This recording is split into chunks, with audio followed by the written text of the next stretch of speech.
It starts the way most things start, quietly, a sound you almost don't notice, like a truck idling somewhere down the street. Except there's no truck, and the street is empty. You check the windows. You walk outside. You stand there in the cold, listening. Nothing. But when you go back inside, there it is again, that low, persistent drone. Tonight, we're talking about something that's been tormenting people for 60 years, a sound that follows you, a sound that only you can hear. They call it the hum, and for those who hear it, nothing is ever quiet again. Imagine lying in bed, night after night, while something drones in the walls. Your partner hears nothing.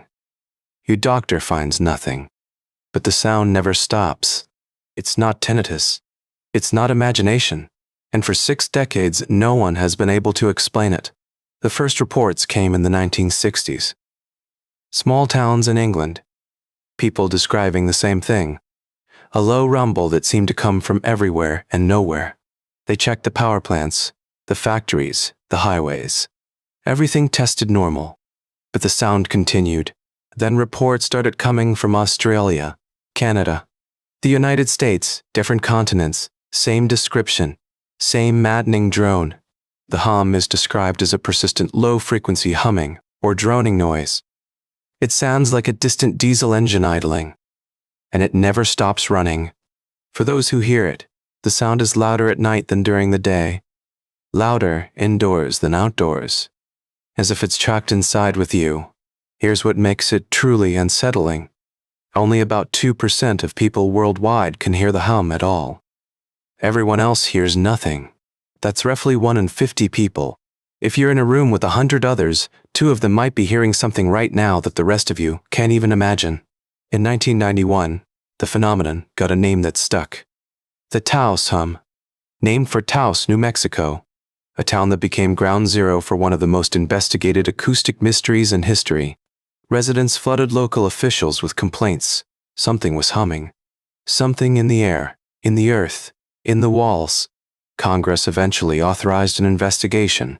Researchers from Los Alamos National Laboratory and other institutions descended on Taos. They brought seismographs, spectrum analyzers, every tool they had. They found nothing. No industrial source. No geological activity. No explanation. But the residents kept hearing it. The hum has been reported across multiple continents: Australia, Canada, the United Kingdom, and the United States. Often named by location: the Taos Hum, the Windsor Hum, the Bristol Hum. Windsor, Ontario. Starting around 2011, residents near the US-Canada border began reporting a persistent low-frequency rumble that shook windows and rattled nerves.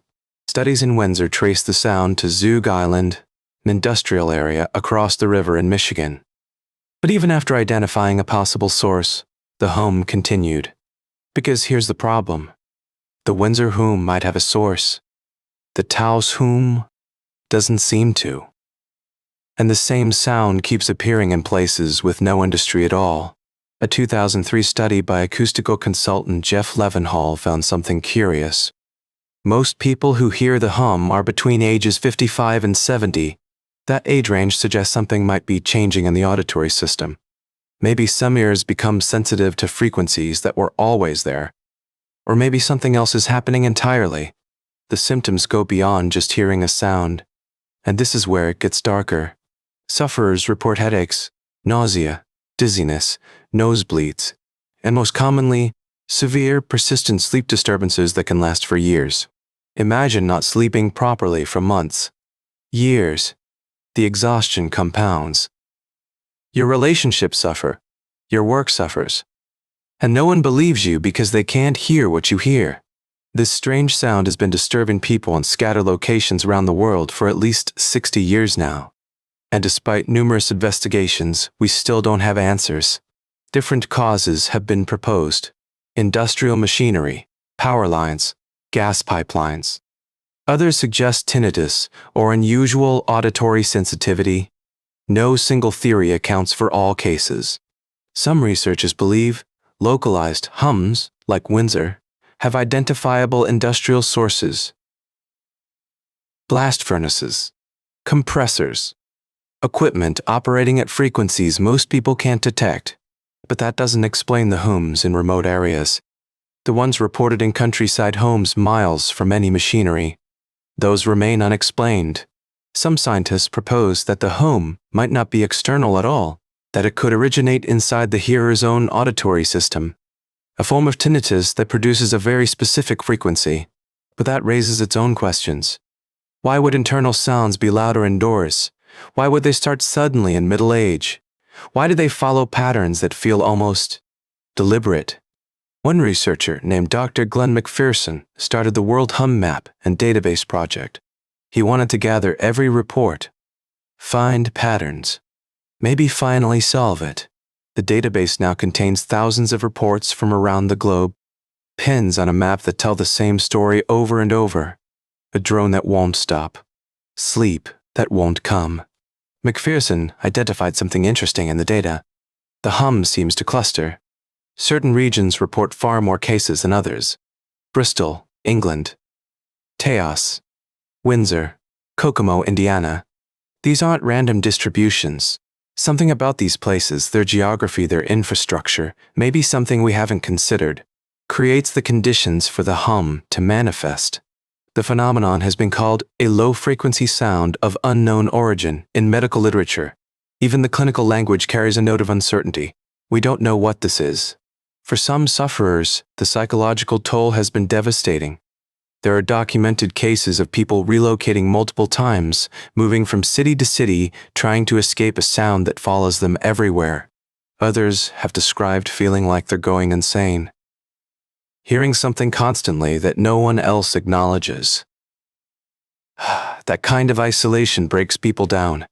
Online communities have formed, forums where hum hearers can finally talk to others who understand. For many, it's the first time anyone has believed them.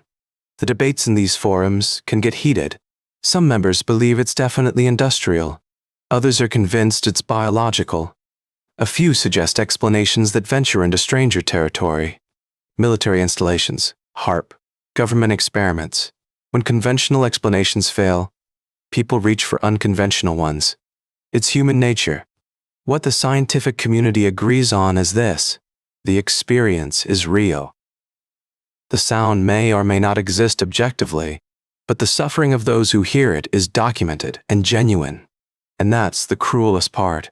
Whether the hum is industrial, geological, biological, or something else entirely, it doesn't change the experience of living with it. If you hear persistent low-frequency hum that others don't, the first step is documentation. Write down when it happens, where, how loud. Patterns can emerge that help identify sources. Get your hearing tested, rule out tinnitus or other auditory conditions.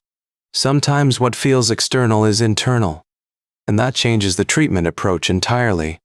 The World Hum Map and Database project actively collects reports.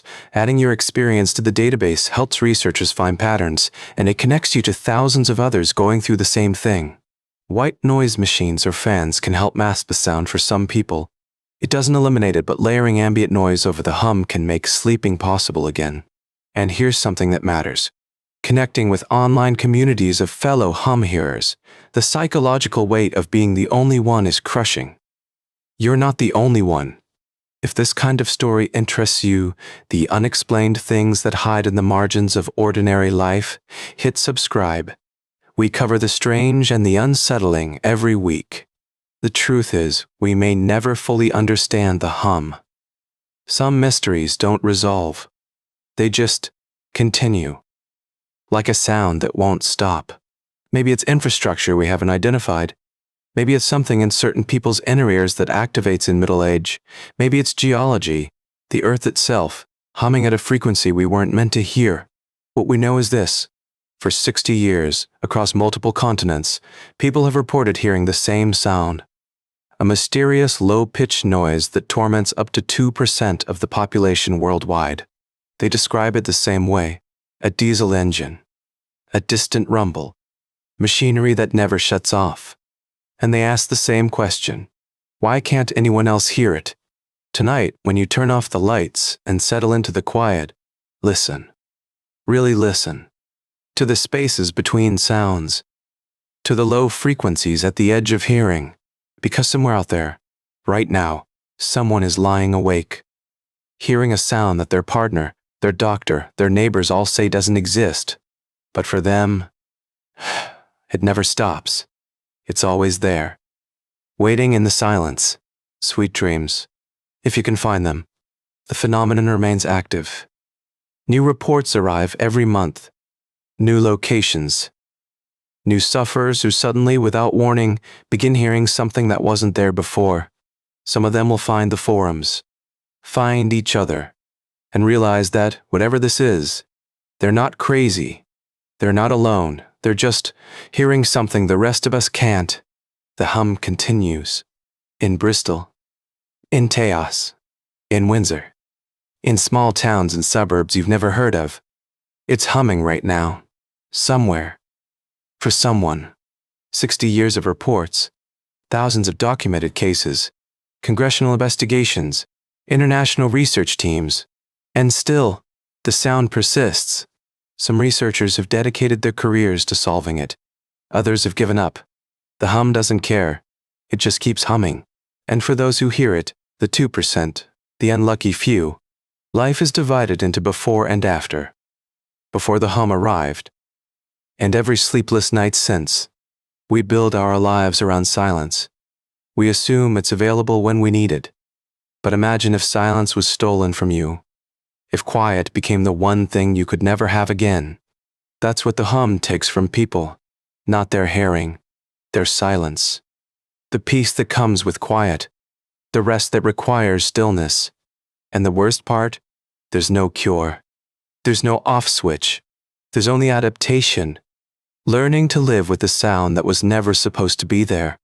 Maybe one day science will explain it fully. Maybe we'll find the source, flip a switch, and the hum will finally stop. Maybe. Until then, it waits in the walls, in the foundations, in the frequencies we weren't built to hear, but somehow, some of us started hearing anyway. The hum isn't loud. That's not the point. It's persistent, unending. A companion you never asked for that refuses to leave. For most of you listening right now, tonight will be silent. You'll turn off this podcast, close your eyes, and drift into dreamless sleep. The hum will never find you. But 2% of you might not be so lucky. Maybe you already know what I'm talking about. Maybe you've been nodding along this whole time. Either way, sleep well. And try not to listen too hard. Some sounds, once you start hearing them, you can never unhear again.